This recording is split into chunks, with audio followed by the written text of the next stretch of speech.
नमस्कार, आपल्या सर्वांचे पुन्हा एका नवीन व्हिडिओमध्ये स्वागत आहे। तर मागेल त्याला सोलार पंप योजनेच्या माध्यमातून शेतकऱ्यांना सोलार पंपाचा लाभ मिळत आहे। या योजनेची सद्यस्थिती अशी आहे की अनेक शेतकरी जे आहेत ते सोलार पंपाच्या प्रतीक्षेत आहेत। अनेक शेतकऱ्याकडे सोलार पंप इन्स्टॉल करण्याचे कामही सुरू आहे। यात अनेक शेतकऱ्यांना सध्या मोबाईल नंबर अपडेट करण्याचे मेसेजेस येत आहेत। मागेल त्याला सोलार पंप योजनेच्या माध्यमातून राज्यातील अनेक शेतकऱ्यांनी या योजनेत सहभाग नोंदवला आहे। या योजनेच्या माध्यमातून सुरुवातीला अर्ज प्रक्रिया, वेंडर सिलेक्शन, शुल्क भरणे आदी प्रक्रिया पार पडल्या आहेत। त्याचबरोबर अनेक शेतकऱ्यांना साहित्य देखील मिळाले आहे।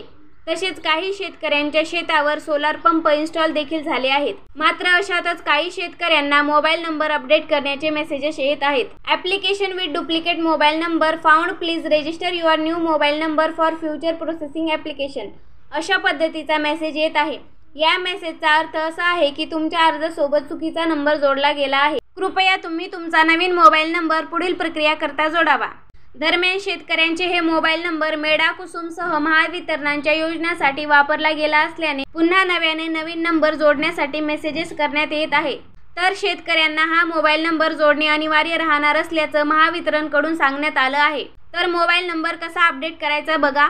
तर सर्वप्रथम मागेल त्याला सोलार पंप योजनेच्या स्क्रीनवर दिलेल्या अधिकृत संकेतस्थळावर जायचं आहे।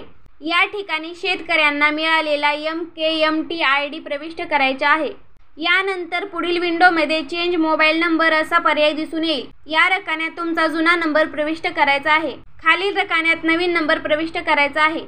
मोबाईल नंबर टाकल्यानंतर पुढे तुम्हाला त्या मोबाईलवर एक OTP जाईल। OTP टाकल्यानंतर सबमिट या पर्यायावर क्लिक करायचं आहे। यानंतर आपल्याला महावितरणकडून मोबाईल नंबर बदलल्याचा मेसेज येईल। तर अशा रीतीने सोलार पंप योजनेत मोबाईल नंबर तुम्ही अपडेट करू शकता। तर माहिती कशी वाटली कमेंटमध्ये नक्की सांगा। चॅनलवर जर का नवीन असाल तर चॅनलला लाईक करा, शेअर करा, सबस्क्राईब करा। धन्यवाद।